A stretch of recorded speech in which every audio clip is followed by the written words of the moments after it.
Hello दोस्तों, good morning. तो दोस्तों, हमारे यहाँ बहुत बारिश हो रहा है और आपके यहाँ बारिश हो रहा है कि नहीं ये तो नहीं जानता, कमेंट में ज़रूर बताना। तो दोस्तों, जैसे कि मैं हर दिन आप लोगों के लिए नए नए मोरल स्टोरी कहानी लाता रहता हूँ, तो आज भी मैं एक छोटा सा कहानी आप लोगों के बीच लेकर के आया हूँ दोस्तों। और ये पुराणों से रिलेटेड कहानी है आप लोगों का इंटरटेनमेंट के लिए। तो दोस्तों, ये कहानी उस समय की है जब भगवान विष्णु ने मत्स्य अवतार लिया था। तो चलिए दोस्तों, उस कहानी को सुनते हैं और कैसा लगेगा आप लोग ज़रूर सुन के बताना, कमेंट में ज़रा सा कमेंट करना। और जो मेरे चैनल पे नए हैं दोस्तों, मैं आप लोगों को रिक्वेस्ट करता हूँ कि मेरे चैनल को ज़्यादा से ज़्यादा सब्सक्राइब करके सपोर्ट करना, ताकि मैं आप लोगों के लिए ऐसा नए नए कहानी हर दिन लाता रहूं दोस्तों। इस गरीब भाई को आप लोगों का सपोर्ट का ज़रूरत है। तो दोस्तों, चलिए उस कहानी को सुनते हैं और कुछ समझते हैं दोस्तों। तो चलिए सुनते हैं। सृष्टि और शास्त्रों के उद्धार के लिए भगवान विष्णु ने लिया था मत्स्य अवतार। जानिए क्या है इससे जुड़ी कथा। वेद एवं पुराणों में भगवान विष्णु के 10 प्रमुख स्वरूप का वर्णन मिलता है, जिनमें सर्वप्रथम मत्स्य अवतार है। भगवान विष्णु ने मत्स्य रूप सृष्टि के उद्धार और शास्त्रों की रक्षा के लिए धारण किया था। आज हम इसी विषय पर चर्चा करेंगे और जानेंगे कि क्यों भगवान विष्णु ने लिया था मत्स्य रूप और कैसे उन्होंने किया था संसार का उद्धार। भगवान विष्णु को सृष्टि का पालनहार अथवा संचालक माना जाता है। यह बात तो हम सभी जानते हैं कि भगवान विष्णु के 10 अवतारों में से एक मत्स्य अवतार है। उन्होंने यह स्वरूप सृष्टि के अंत में लिया था। बता दें कि जब प्रलय आने में कुछ ही समय बचा हुआ था, तब उन्होंने सृष्टि के उद्धार के लिए यह रूप धारण किया था।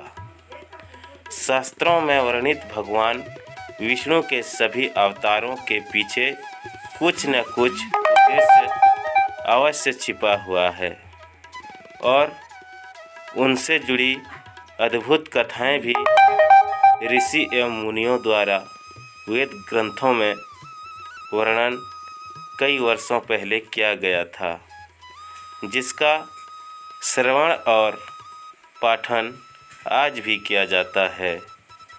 आज हम भगवान विष्णु के मत्स्य अवतार के विषय में जानेंगे कि कैसे उनके द्वारा संसार का उत्थान हुआ था। किंवदंतियों के अनुसार एक बार एक प्रतापी राजा, जिसका नाम सत्यव्रत था, कृतमाला नदी में स्नान कर रहा था। स्नान के पश्चात जब सूर्य देव को तर्पण के लिए अपने हाथ उठाया तो उसकी अंजलि में एक छोटी सी मछली की आ गई। राजा सत्यव्रत ने मछली को पुनः नदी में छोड़ दिया, लेकिन तभी मछली बोली कि राजन, मैं इस जल में बड़े बड़े जीव रहते हैं, जो छोटे जीवों को मारकर खा जाते हैं। कृपया मेरे प्राणों की रक्षा करें। तब सत्यव्रत के हृदय में उस मछली के लिए दया उत्पन्न हुई और वह उस मछली को अपने कमंडल में रखकर अपने घर ले आया। अगली सुबह जब सत्यव्रत नींद से उठा, तब मछली का शरीर इतना बड़ा हो चुका था कि कमंडल भी छोटा पड़ने लगा था। तब मछली बोली कि राजा, मेरे रहने के लिए कोई स्थान हो तो कृपया ढूंढिए, मैं इसमें नहीं रह पा रही हूँ। तब सत्यव्रत ने मछली को कमंडल से निकालकर पानी के बड़े मटके में रख दिया। रात भर बाद मटका भी मछली के लिए छोटा पड़ने लगा।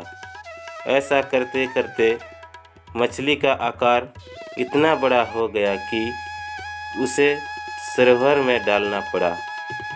कुछ समय बाद वह इतनी बड़ी हो गई कि सरोवर भी उसके लिए छोटा पड़ गया और उसके बाद उसे समुद्र में डाल दिया गया। आश्चर्य की बात यह थी कि विशालकाय समुद्र की मछली के लिए छोटा पड़ गया। तब सत्यव्रत ने बड़े ही विनम्र स्वर में पूछा कि आप कौन हैं, जिन्होंने सागर को भी डुबो दिया है। तब भगवान विष्णु ने उत्तर दिया कि मैं हयग्रीव नामक दैत्य के वध के लिए आया हूँ, जिसने छल वेदों को चुरा लिया है और उसके कारण जगत में चारों ओर अज्ञानता और अधर्म फैल रहा है। भगवान विष्णु आगे कहा कि आज से 7 दिन के बाद पृथ्वी पर 7 दिन बाद पृथ्वी पर प्रलय आएगी और वह समय बहुत ही भयानक होगा। संपूर्ण पृथ्वी जल मग्न हो जाएगी। जल के अतिरिक्त यहाँ कुछ भी नहीं बचेगा। तब आपके पास एक नाव पहुँचेगी और उस समय आप सभी प्रकार के जरूरी अनाज, औषधि, बीज एवं समस्त सप्त ऋषियों को साथ लेकर उस नाव पर सवार हो जाएं। मैं उसी समय आपसे फिर मिलने आऊँगा। सत्यव्रत ने यह भगवान का आदेश मानकर स्वीकार किया और 7वें दिन जब पृथ्वी पर प्रलय चक्र ने अपना आकार बढ़ाना शुरू किया और समुद्र सीमाओं को लांघकर सब कुछ जलमग्न करने लगी, तब उसी समय सत्यव्रत को एक नाव दिखा। आदेश अनुसार सत्यव्रत ने नाव में सप्त ऋषियों को नाव में स्नान पूर्वक चढ़ाया। 7 महत्वपूर्ण अनाज औषधि का भरकर सत्यव्रत भी उसी नाव पर सवार हो गया। सागर के वेग के कारण नाव अपने आप चलने लगी।